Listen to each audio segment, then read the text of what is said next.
सभी दोस्तों को जय श्री राम, जय श्री कृष्णा। आज हम आपके लिए लेकर आए हैं भक्त भुवन सिंह चौहान की कथा। ठाकुर भुवन सिंह चौहान जाति के राजपूत थे। महाराणा उदयपुर के दरबारी थे। सालाना 2 लाख का पट्टा था। ये अपनी वीरता के लिए प्रसिद्ध थे।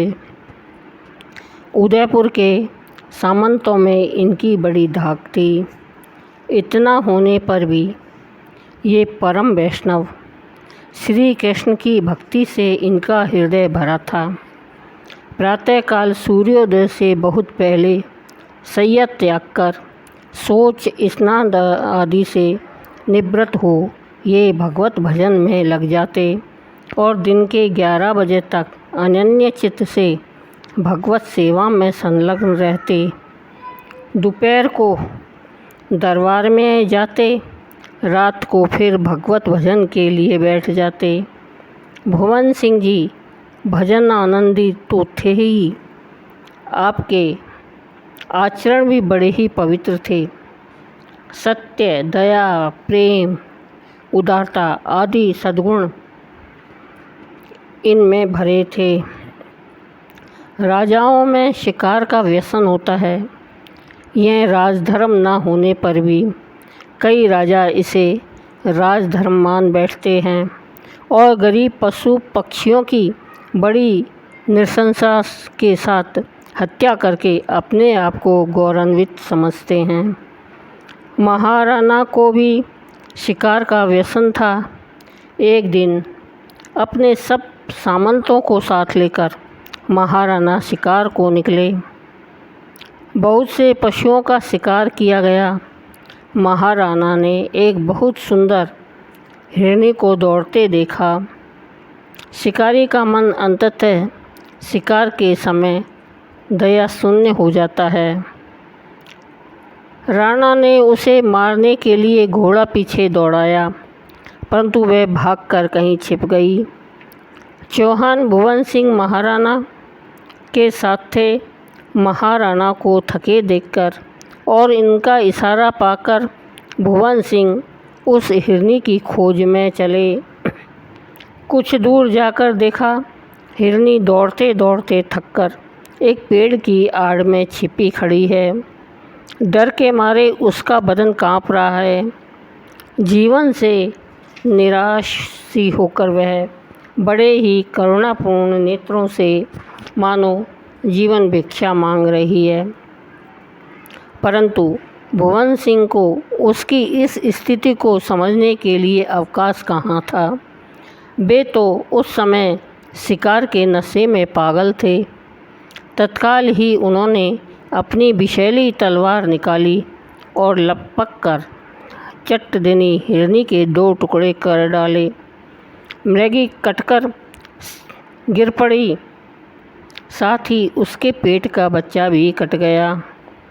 क्षण मात्र में वह अपने बच्चे के साथ ही परलोक को सिधार गई। मरते समय उसने बड़े ही करुण नेत्रों से भुवन सिंह की ओर देखा। भुवन सिंह को उसकी दृष्टि में करुणा के साथ ही ईश्वरीय कोप दिखाई दिया। उनका कलेजा कांप गया। उनको अपने इस कुकृत्य पर बड़ी घृणा हुई। वे मन ही मन अपने को धिक्कारते हुए कहने लगे, क्या इस प्रकार दया के योग्य निर्बल मूक पशुओं को मारना ही क्षत्रिय धर्म है? क्या इसी में राजपूत की शान है? इस बेचारी निरीह गर्भवती हिरनी ने मेरा क्या बिगाड़ा था जो मैंने राक्षस की तरह इसे काट डाला? धिक्कार है ऐसी जीव घातनी शूरता को। अरे, इतना निर्दय होकर भी भगवत भक्त हूँ। जो इस प्रकार भगवान के पैदा किए हुए गरीब जीवों को मारता है, उसे क्या अधिकार है भगवान की भक्ति करने का और अपने को भक्त समझने का? उसकी भक्ति तो ढोंग मात्र है। हाय, मैंने बड़ा पाप किया। दयालु भगवान, इस अधम को अपनाओ। अब मैं ऐसा पाप कभी नहीं करूँगा।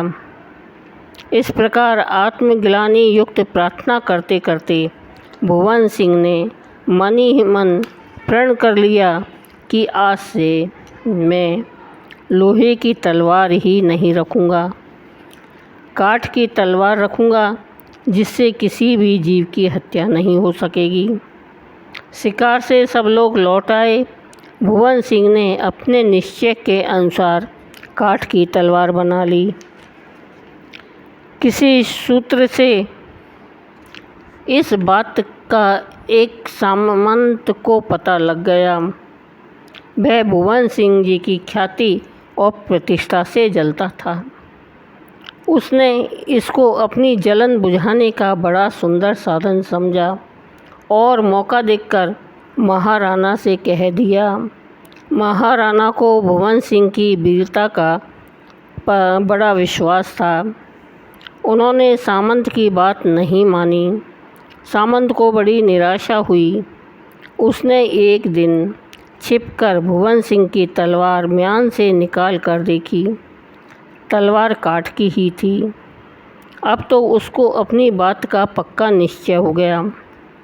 उसने फिर जाकर महाराणा से कहा, परंतु महाराणा को उसकी बात पर विश्वास होता ही नहीं था। यूँ करते करते 1 साल बीत गया। तब उसने एक दिन एकांत में महाराणा से कहा, मैंने इतनी बार आपसे प्रार्थना की, परंतु आप मेरी सच्ची बात पर ध्यान ही नहीं देते। एक बार म्यान से निकलवा कर तलवार देख तो लीजिए। यदि मेरी बात झूठ हो तो आप उसी क्षण मेरा सिर उतरवा लीजिएगा। महाराणा ने सोचा, यह इतने ज़ोर से कहता है तो एक बार तलवार देखनी तो चाहिए, परंतु देखी जाए कैसे। मैं यदि अपना संदेह प्रकट करके उनकी तलवार देखना चाहूँ और यदि तलवार काठ की ना निकली तो फिर क्या उत्तर दूँगा। फिर किसी एक के कहने से ही भुवन सिंह सरी के संभ्रांत पुरुष का यूँ अपमान करना भी तो अनुचित है। संभव है यह उनसे द्वेष रखता हो और द्वेषवश ही उनको अपमानित करने के लिए ऐसा कह रहा हो। अंत में राणा के मन में एक युक्ति आ गई। उन्होंने एक दिन उपवन के समीप एक सुंदर तालाब के तीर पर गोठ का आयोजन किया। सभी दरबारी सामंत बुलाए गए। भोज के पश्चात राणा ने बातों ही बातों में कहा, देखें किसकी तलवार अधिक चमकती है। यूँ कहकर राणा ने सबसे पहले अपनी तलवार म्यान से निकाल कर दिखाई। अब तो एक एक के बाद सभी अपनी तलवार म्यान से निकाल कर दिखाने लगे। भुवन सिंह उच्च श्रेणी के सामंत थे। उनको पहले ही तलवार निकाल कर दिखानी चाहिए थी, परंतु वे चुपचाप बैठे थे। इससे राणा के मन में भी कुछ संदेह पैदा हो गया। राणा ने कहा, भुवन सिंह जी, आप चुप कैसे बैठे हैं? आप भी अपनी तलवार निकालिए। इसके उत्तर में भगवत विश्वासी भुवन सिंह जी ये कहना ही चाहते थे कि मेरी तलवार तो काठ की है, मैं क्या दिखाऊं। परंतु भगवान की न मालूम किस अव्यक्त प्रेरणा से उनके मुख से दार काठ की जगह सार असली लोहा निकल गया। इतना कहते ही भुवन सिंह ने मानो बरबस तलवार म्यान से खींच ली। भगवान बड़े भक्तवत्सल हैं। वे अपने भक्त के मुख से निकले हुए वाक्यों को सत्य करने के साथ ही उसकी प्रतिष्ठा भी बढ़ाना चाहते हैं। तलवार म्यान से बाहर निकालते ही बिजली सी चमकी। सबके नेत्र चौंधिया गए। उसकी ऐसी चमक देखकर सभी लोग चकित हो गए। भुवन सिंह स्वयं आश्चर्य में डूब गए, परंतु दूसरे ही क्षण उनकी समझ में आ गया कि यह सारी मेरे स्वामी की लीला है। चुगली खाने वाले सामंत का सिर नीचा हो गया। उसकी ऐसी दशा हो गई कि काटो तो खून नहीं। राणा का चेहरा क्रोध से तमतमा उठा। राणा ने गरज कर कहा, क्यों जी? भुवन सिंह जी पर झूठा आरोप करते आपको लज्जा नहीं आई? अब तैयार हो जाइए सिर उतरवाने के लिए। यूं कहकर महाराणा ने उस सामंत का सिर उतारने की आज्ञा दे दी। भुवन सिंह जी चुपचाप सब सुन रहे थे। अब उनसे नहीं रहा गया। उन्होंने खड़े होकर और सिर नवाकर महाराणा से कहा कि हे अन्नदाता, सामंत का सिर न उतरवाया जाए। इन्होंने सत्य कहा है। मेरी तलवार काठ की ही थी। उस दिन गर्वणी हिरनी की ही मारने पर मेरे मन में अपनी वैसी सूरता के प्रति घृणा हो गई थी और मैंने तभी से लोहे की तलवार का त्याग कर दिया था। यह तो मेरे भगवान श्री श्याम सुंदर की लीला है, जो उन्होंने मेरी लाज रखने के लिए अकस्मात काठ को लोहे के रूप में परिवर्तित कर दिया। महाराणा उनकी बात सुनकर चकित हो गए। भगवान की भक्त वत्सलता देखकर उन्हें रोमांच हो आया।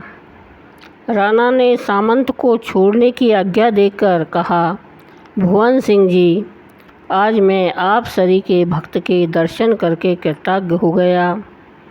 दर्शन तो रोज ही करता था, परंतु आपका महत्व मैंने आज जाना।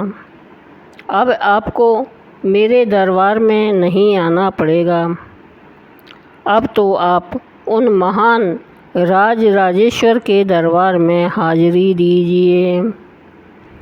मैं खुद ही आपके चरणों में हाजिर हुआ करूँगा। आप धन्य हैं। आज से आपकी जागीर 2 के बदले 4 लाख की हुई। भुवन सिंह जी ने कहा, महाराज, मुझे दूनी जागीर नहीं चाहिए। आप भी कृपा करके अब शिकार खेलना छोड़ दीजिए और श्री भगवान का स्मरण कीजिए। आपने मुझे दरबार से अलग करके बड़ी कृपा की है। मैं सदा आपका कृतज्ञ रहूँगा। गोठ में उपस्थित सभी सामंत हर्ष से गदगद हो गए।